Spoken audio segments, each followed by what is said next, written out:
Welcome back to Horns High Studios for another episode of 666 seconds. That means each one of these videos is less than 666 seconds or 11 minutes and 6 seconds. But this video will go over, I'm sure, but no time to waste. Let's get right to it. Don't forget to like this video, drop a comment below. It helps it get out there to more people.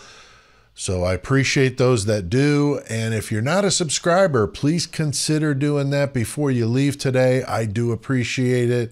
It helps the channel grow. It's important to remember that this video is for informational purposes only. These are just my opinions and speculation. I am not an expert. I'm just using some good common sense to analyze this case. I'm not saying anyone is guilty of anything. All of what I discuss is allegedly. Now, for this episode, I'd like to do a follow-up to the video that I released on Monday of this week entitled, "What If They Are Really Alive?" Now, if you haven't seen that video, I suggest you go watch that first so this makes more sense to you. But if you want to watch this one first, that's sure up to you. I'll link to the first one in the episode description. But for this video, this is in response to that, and it has to do with the very controversial theory of what if the four of them are really alive. So you have to kind of suspend what you know and think in this case just for a moment while we go through this, okay? Just hear me out. Now, I made it clear in that video, and I'm going to say it again in this one, that this is not something that I believe is actually going on in this particular case. All I was doing was sharing this radical or controversial idea to spark some debate, and it definitely did that. Now, the guy that sent me the email is a subscriber to this channel, and his name is Russ Moore.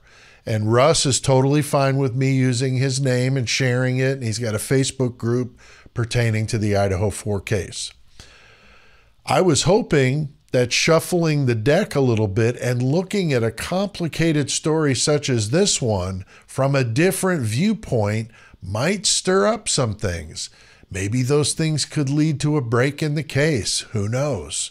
And I'll be honest, the more I think about this idea, the more some of the weird things about the Idaho 4 make a little bit more sense. So I think a lot of you also experienced that same thing when you started hearing this stuff. Now, Russ said that he went to several other content creators with this idea and was turned away. He said some were kind of mocking toward him in their responses.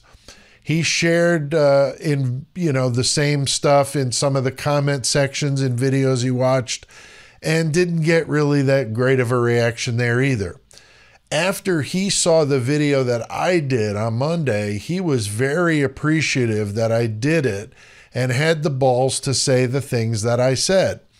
And also for not demeaning his idea. Again, while it is extremely radical, many of you felt the same way. You agreed with it.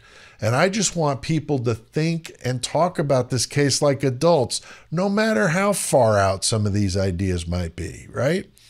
Now, the response from you guys really blew me away. Russ as well. I thought that I would get flooded with hostile reactions to it, but it was the opposite, okay? It was the other way around. There were a handful of some negative comments, but really they weren't too bad. Nothing like I thought I was going to get. So that was awesome. A vast majority of the comments were things like, "I've thought this since the beginning," or "I thought I was crazy to think of this until now." So I got some accusing me of doing this for clicks and money and that I was insulting the victims' families by saying this sort of thing. And I think the mainstream media is insulting the victims' families a hell of a lot more than by putting out false information about Brian Kohberger, right?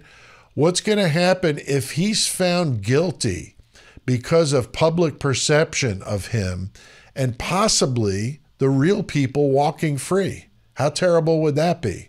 How insulting would that be to the victims' families? Or he gets found not guilty because the case is a total mess and full of holes. And since they never took any other suspect seriously, it's likely the trail is going to be cold and they may never find the real people that did this. So that's what I think of when I hear somebody accusing content creators, like here on this platform, doing stories just for the clicks and for the money. I mean, if that was my objective, I'd be making like cute kid videos and making a lot more money and pretty chill environment, right? I do this because I love true crime and this case really interests me. Believe me, it's well below minimum wage when you figure out how many hours you spend and what you're getting out of this deal. That a content creator at my level is bringing in is just about barely, not even minimum wage. So it's my case, in my case at least, it's definitely not for money. Now, I did see a couple of creators respond to the video in their own content. I did see Harsh did a video about mine, and he used the term PSYOP, which I never mentioned that this was some sort of PSYOP situation. I mean, if you look the term up, it means a military operation, and I never said anything of the sort of that. Personally, I've seen enough true crime documentaries to know that people go into witness protection program for a variety of reasons, but it usually has to do with keeping them alive in exchange for testifying against bad people. Now, if something like the idea that the Idaho 4 victims are actually alive, then the scenario makes a little bit more sense to me. Harsh wasn't the only creator to bring up the PSYOP term in relation to my video, so I wanted to make that clear. I've got nothing against these guys bringing up my video. That's cool. I just wanted to make it known that I did not look at it that way. Harsh was cool to mention that he saw it on Murder Metal Mayhem, so I appreciate that. Now, I did see some people in the comments who also believed it was a PSYOP, but I didn't agree with that then, and I don't agree with it now. Now, that is getting into a little bit of the black helicopter stuff for me. Don't get me wrong. I mean, faking a gruesome story like this is also pretty out there to put 4 young adults into a witness protection program, but maybe it worked because we're certainly pretty absorbed in this case, following all the rabbit holes all the way to the end. And we've been plenty distracted by it, if that was the intention. In that first video, I brought up a list of things about this case that just don't make a whole lot of sense until you look at it under the premise that the 4 of them are still alive. Things like, why are there no pictures or video of the bodies leaving the house? I mean, I spoke with Russ Moore this week, and we came up with a few more of these things that do make a little bit more sense when you look at it under what I'm calling the alive theory. Now, what about the 8-hour time delay? I mean, that drives everybody that follows this case nuts. What if that was to give them time to whisk the 4 of them away to a safe house somewhere on the other side of the country? And then at noon, when everybody was long gone, they would kick it off with the supposed 911 call. Who knows, right? It's just a thought. I did see some in the comments asking about whether the families would know that they were really alive. And as far as I know, in witness protection, they would know they were alive, but that they're not permitted to have any sort of contact with them, which would obviously be very rough. But if their lives were already in danger due to something that they were involved with, then I guess it's better than the alternative, right?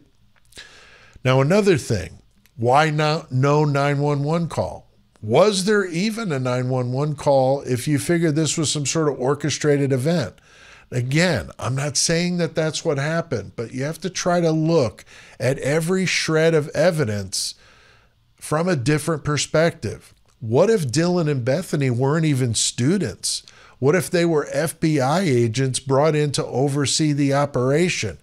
I mean, it would make a lot more sense than the nonsense that we've been fed about a frozen shock phase and bushy eyebrows. You know, we hear about undercover agents all the time, and they could have just been plants in that house to keep an eye on things from the inside. I mean, I know that they were young, but if FBI agents can be young too, I mean, is it a stretch? Of course it is. But again, we need to look outside the box here. Now, what about the fact that no big hotshot lawyer has come in to defend Bryan Kohberger? I see that a lot in the comments. Isn't that a bit strange? I don't know. I mean, I gave it a thought some time ago, and I thought maybe it has to do with the fact that, you know, Idaho laws and that you have to be death penalty qualified, and maybe that's a big hoop to jump through. I'm not sure, but it happens all the time with attorneys representing high-profile clients like this. So it does make me wonder.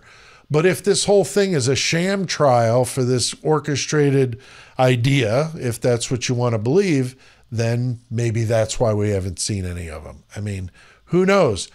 I mean, we could see the Fed stepping in and taking this thing over. I mean, I at least could. I mean, maybe that's why they had him drive all the way across country to be across state lines. Who knows, right?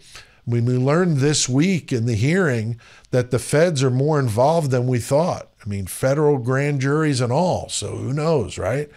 I hope this makes you think a little bit. I'm going to be doing a live tomorrow. That's Sunday, May 5th, from 4 p.m. to 6 p.m. Central, right here on this channel. And I'm going to have Russ Moore, the subscriber who brought this theory up to me. He's going to come on and discuss it. And I'm going to get into other Idaho 4 things like the hearing this week and other stuff, okay? I'll be answering your questions, so I hope to see you there with me Sunday, 4 to 6 Central. So for a good discussion, it'll be fun. Comment with your thoughts below, though. Let me know what you think about this idea. I know it's out there, but I'm just curious what you think. I do want to say thank you, though, to all my friends in the Horns High Club. You guys are amazing. I hope you enjoy the perks that come with being a member. I know the big one that everybody seems to like, getting the videos right when I upload them instead of waiting for them to come out. So that's awesome. I appreciate your support, and I appreciate all of you guys that watch these videos. And we'll see you next time for another episode of 666 Seconds of Murder.